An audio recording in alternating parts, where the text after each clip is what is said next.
बच्चों, कैसे हैं आप सब? आशा करती हूँ आप सब अच्छे होंगे, स्वस्थ होंगे। स्वागत है आपका इस कक्षा में। आइए आज हम पढ़ते हैं हिंदी व्याकरण का पाठ 1। रवि ने अतुल से कहा, कल हम आगरा गए थे। दिव्या ने माँ को बताया कि हमारे स्कूल में कल एक जादूगर ने खेल दिखाया। ग्राहक ने पूछा, भैया प्याज कितने रुपए किलो है? ठीक है, अब बात करते हैं।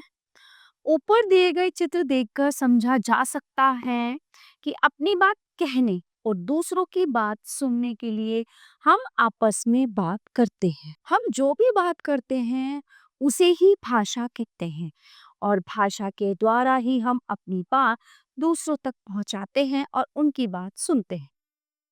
तो अगर हम इसको एक लाइन में इसका वर्णन करें परिभाषा के द्वारा, तो भाषा होती है, भाषा वो साधन है जिसके द्वारा हम अपनी बात दूसरों तक पहुंचाते हैं और उनके मन की बात सुनते हैं।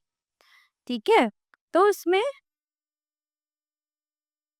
हमारे मन की बात दूसरों तक तभी पहुंच सकती है जब वे भी उस भाषा को जानते।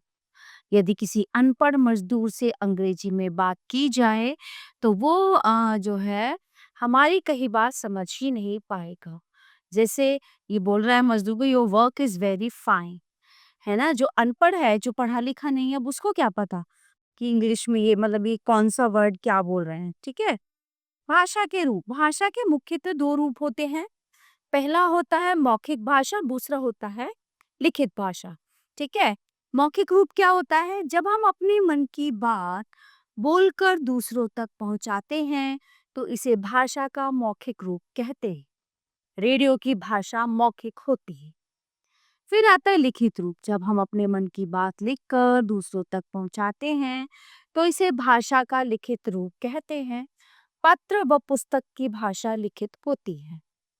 अब इसमें विशेष क्या है? इसमें विशेष है कि भाषा के मौखिक और लिखित रूप के अलावा एक और रूप है सांकेतिक भाषा, जो व्यक्ति न तो लिख सकता है और न ही बोल सकता है।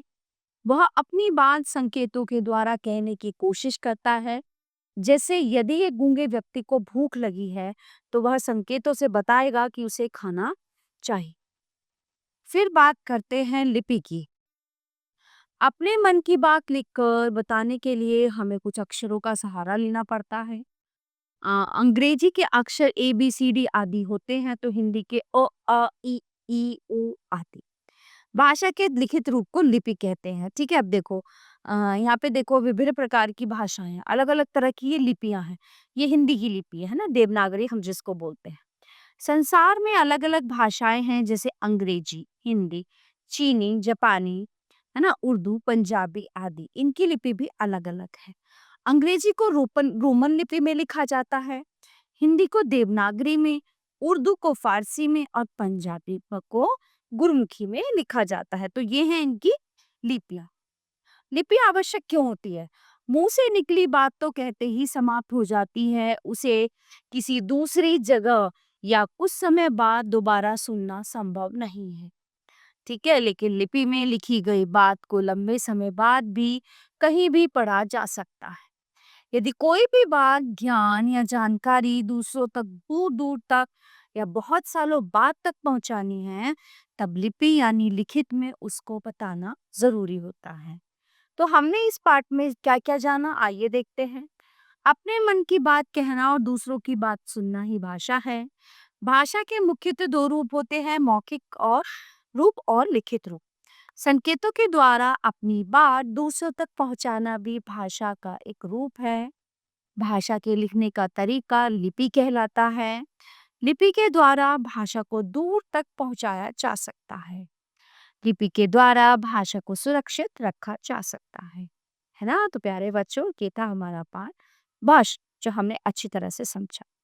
यहीं पे समाप्त होता है। आशा करती हूँ आपको अच्छे से समझ आया होगा। मिलते हैं अगली कक्षा में। धन्यवाद।